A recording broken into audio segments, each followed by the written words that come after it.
Hello civil engineers, आप सबका स्वागत है learning goal the civil engineering study platform पे।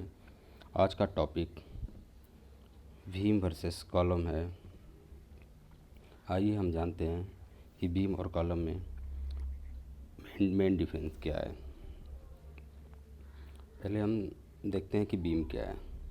Beam it is a horizontal member of building structure which is subjected to transverse load.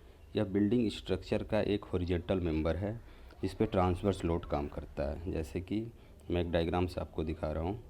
ये आपका beam है, ये बीम में हॉरिजॉन्टल मेंबर, दो सपोर्ट हैं इस पे, और इस पे लगने वाले इस पे जो फोर्स जो लोड आते हैं, ये वाले जो लोड आते हैं, इस लोड को हम कहते हैं ट्रांसवर्स लोड।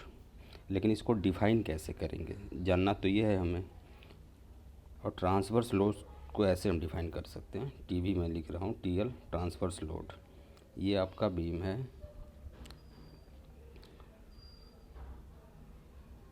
ये आपका बीम है।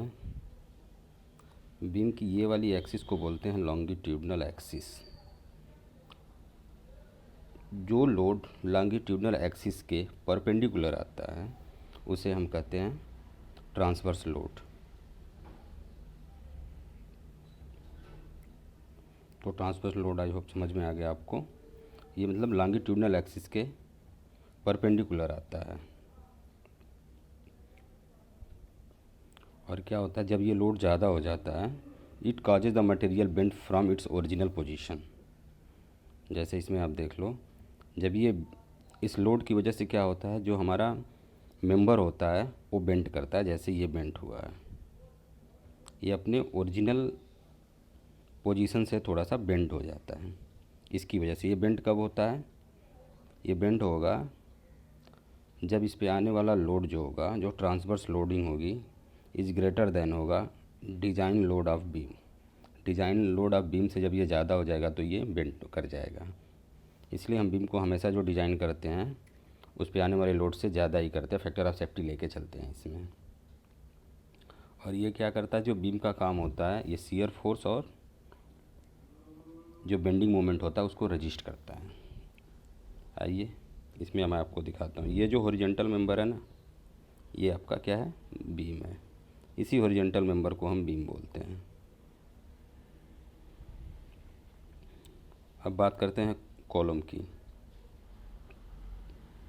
कॉलम क्या है, यहाँ आप देखो,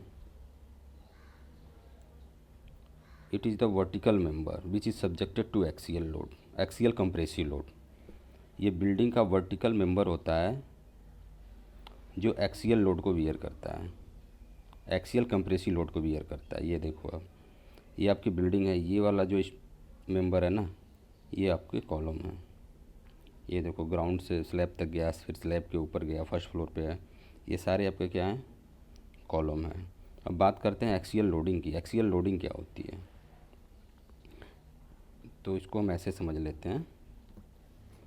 ये आपका मेंबर है, ये आपका क्या है, कॉलम है। और कॉलम की ये वाली जो एक्सिस है इसको बोलते हैं लॉन्गिट्यूडनल एक्सिस।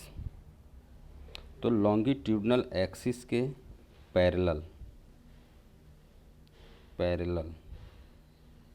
लॉन्गिट्यूडनल एक्सिस के पैरेलल जो फोर्स आता है उसको हम बोलते हैं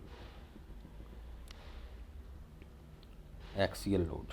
एक्सियल लोड बोलते हैं उसको बोलते हैं एक्सियल लोड। अभी क्या है कि अगर मेंबर के एक्सिस पे आ रहा है तो एक्सियल लोडिंग हो गई, लॉन्गिट्यूडनल एक्सिस पे आ रहा है तो एक्सियल लोडिंग हो गई। ये पी, अगर ये पी से हटके लग रहा है तो इसको बोलते हैं इसेंट्रिक लोड। क्या बोलते हैं, इसेंट्रिक लोड। और जो कॉलम है अपना,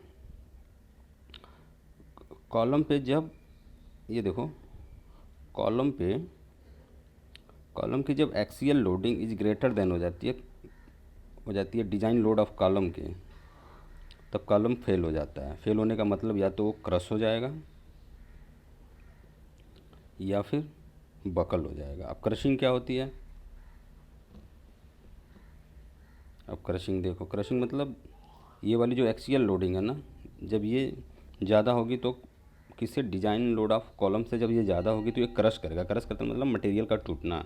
पिक्चर मैंने इसमें डाला नहीं है, लेकिन आप सिंपल फिर कभी मैं आपको दिखा दूंगा कि क्रशिंग के पिक्चर्स रहते हो तो आप गूगल पे सर्च कर लेना, आपको मिल जाएगा। अब बकलिंग का क्या होता है कि ये अपने एक्सिस से थोड़ा सा ऐसे हो जाता है, फूल जाता है साइडों में, तब ये बकल हो जाती है।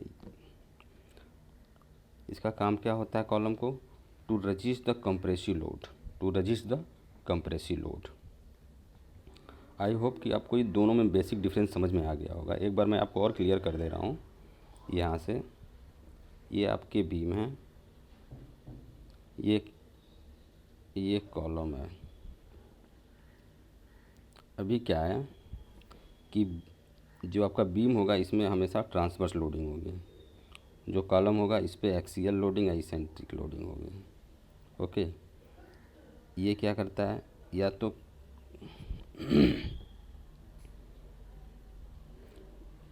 ये क्या होता है, शियर फोर्स और बेंडिंग मोमेंट को रजिस्ट करता है। ये क्या करता है, कंप्रेसिव लोड को, जो लोड आती है उसको बियर करता है। और आगे क्या जानना चाहते हो आप, इसमें एक चीज़ और जान लो आप, जो बीम होगा ये बेंट होता है। बेंट होगा जब लोडिंग ज़्यादा हो जाएगी इस पर, मतलब ट्रांसवर्स लोड अगर ज़्यादा हो जाएगा डिजाइन लोड ऑफ बीम के, तो ये बेंट हो जाएगा या शियर कर जाएगा। शियर करना मतलब टूट जाना। तो जो कॉलम होगा क्या हो जाएगा, या तो क्रश होगा, या तो क्रशिंग होगी, या तो बकलिंग होगी। आई होप कि आपको इन दोनों में मेन डिफरेंस पता चल गया होगा। हमारे चैनल अगर पसंद आया तो चैनल को सब्सक्राइब करो, लाइक करो, कमेंट करो। Thank you very much. मेरा नाम अजहर सिद्दीकी है।